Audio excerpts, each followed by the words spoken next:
খবরের কাগজে পড়ছিলাম উত্তরাখণ্ড, কাশ্মীর ওইসব জায়গায় নাকি এরকম মেঘ ভাঙা বৃষ্টি হয়। আজকে সেটা কলকাতায় দেখলাম।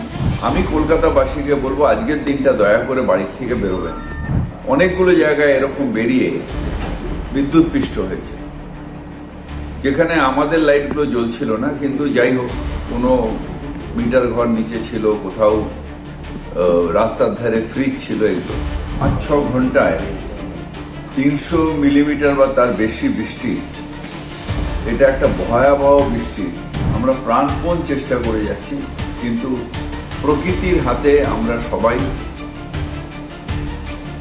একেবারে অবশ। আমরা পৌরসভার থেকে সব জল ফেলছি ক্যানেলে, কিন্তু সেটা আবার ব্যাকফ্লো হয়ে চলে আসছে। আমরা লক গেটগুলো খুলে দিয়েছিলাম, কিন্তু সেখান থেকেও ব্যাকফ্লো হয়ে চলে আসছে। এদিকে কলকাতার চারিদিকে নদী নালা যত আছে সব ভর্তি হয়ে গেছে। তো এই জলটা যতক্ষণ না ন্যাচারালি কমে যাবে, নদী নালার জলটা যতক্ষণ না সমুদ্রে গিয়ে পৌঁছবে, ততক্ষণ এই জলটা কমবে খুব আস্তে আস্তে। আমি কলকাতায় জন্মেছি, এত বড় হয়েছি, এরকম মেঘ ভাঙা বৃষ্টি দেখিনি। আমি খবরের কাগজে পড়ছিলাম উত্তরাখণ্ড, কাশ্মীর ওইসব জায়গায় নাকি এরকম মেঘ ভাঙা বৃষ্টি হয়। আজকে সেটা কলকাতায় দেখলাম যে 5-6 ঘন্টায় 300 মিলিমিটার বা তার বেশি বৃষ্টি, এটা একটা ভয়াবহ বৃষ্টি, যেটা এর আগে কোনোদিন আমরা দেখিনি। এই বৃষ্টির ফলে হয়েছে সমুদ্র উত্থাল, নদীতে টগমগ জল যাচ্ছে না, নদীর ফলে আমাদের যে ক্যানেল সেগুলো সব ভরে রয়েছে। আমরা পৌরসভার থেকে সব জল ফেলছি ক্যানেলে, কিন্তু সেটা আবার ব্যাকফ্লো হয়ে চলে আসছে। আমরা লক গেটগুলো খুলে দিয়েছিলাম, কিন্তু সেখান থেকেও ব্যাকফ্লো হয়ে চলে আসছে। 1:30টার সময় একটা বড় বান আসার কথা আছে, সেই বানটা চলে গেলে হয়তো সন্ধ্যের দিকে আস্তে আস্তে আমরা জলটা ফেলতে পারবো, যেটা নদী নিতে পারবে। আলটিমেটলি আমরা যেখানেই জল ফেলি, কলকাতার জলটা পড়বে গিয়ে খালগুলোর থেকে যাবে নদীতে, নদীর থেকে যাবে সমুদ্রে। এই সবটাই ভরে রয়েছে, টুইটুম্বুর হয়ে রয়েছে। আমি কলকাতাবাসীকে বলবো আজকের দিনটা দয়া করে বাড়ির থেকে বেরোবেন। অনেকগুলো জায়গায় এরকম বেরিয়ে বিদ্যুৎ পৃষ্ঠ হয়েছে, যেখানে আমাদের লাইটগুলো জ্বলছিল না, কিন্তু যাই হোক কোনো মিটার ঘর নিচে ছিল, কোথাও রাস্তার ধারে ফ্রিজ ছিল। এগুলো সব থেকে বেশি বৃষ্টি হয়েছে গড়িয়ার দিক থেকে নিয়ে ওই সমস্ত জায়গায়। 109 নম্বর ওয়ার্ড, 108 নম্বর ওয়ার্ড, 106 নম্বর ওয়ার্ড, এই জায়গায় বৃষ্টি হয়েছে। 109, 108-এ তো ড্রেনেজ সিস্টেম নেই। আমাদের যেখানে পাম্পিং স্টেশন আছে সেখানেও জলগুলো, আমাদের যে পাইপ আছে সেই পাইপ দিয়ে জল যাবার একটা ক্যাপাসিটি আছে, যেটা 20 mm পার ঘন্টা। 300 mm জল যেতে গেলে এমনি স্বাভাবিকভাবেই কত ঘন্টা লাগে।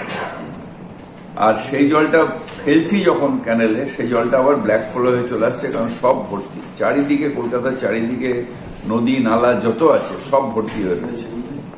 তো এই জলটা যতক্ষণ না ন্যাচারালি কমে যাবে, নদী নালার জলটা যতক্ষণ না সমুদ্রে গিয়ে পৌঁছবে, ততক্ষণ এই জলটা কমবে খুব আস্তে আস্তে। তাই আমরা সবাই প্রতীক্ষা করছি। আমাদের পুরো টিম সকাল থেকে লেগে আছে। আমার MMIC তারক সিং, আমাদের কমিশনার, আমাদের SOTID সবাই রাস্তায় রয়েছে। আমিও রাস্তায় ঘুরে এসে এই কন্ট্রোল রুমে এলাম। আমরা প্রাণপণ চেষ্টা করে যাচ্ছি, কিন্তু প্রকৃতির হাতে আমরা সবাই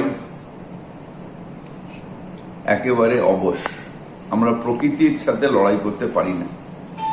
এই অবস্থায় সাধারণভাবে যদি বৃষ্টি হয়, কলকাতায় জল জমার কথা নয়, যেভাবে পলি পরিষ্কার হয়েছে, কিন্তু একটা অ্যাবনর্মাল বৃষ্টি হয়েছে।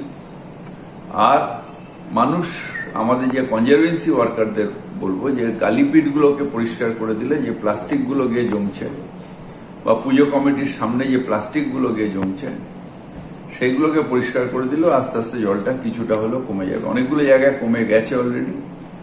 আর আমি বিশ্বাস করি যে যদি আরো প্রবল বৃষ্টি না হয় তাহলে আজকে রাত্রির মধ্যে জলটা বেশিরভাগই জায়গায় নেমে যাবে। একটা বিষয় দাদা, এই জল আমি ছোটবেলা দিয়ে কোনোদিন দেখিনি যে এরকম জল যেখানে আমাদের ওই পাড়ায় জল জমে গেছে, এটা দেখিনি। কারণ আমাদের আদিগঙ্গার পাশে হলো আমাদের পাড়া, শুধু ন্যাচারাল জলটা আদিগঙ্গায় নেমে যায়, কিন্তু সেইখানেও জল জমে রয়েছে। আদিগঙ্গায় জল নিতে পারছেন না, পুরো ভরে রয়েছে। এটা আমি ছোটবেলার থেকে দেখিনি।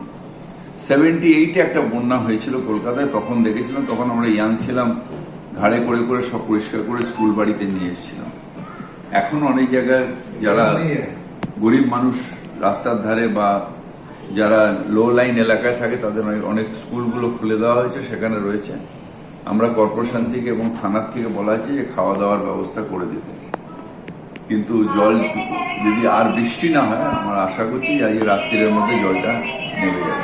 আরো ভালো ভালো খবর দেখতে সাবস্ক্রাইব করুন বাংলা হান্টের ইউটিউব চ্যানেল। বাংলা হান্টের আরো খবর দেখতে নজর রাখুন। বাংলা খবর মানেই বাংলা হান্ট।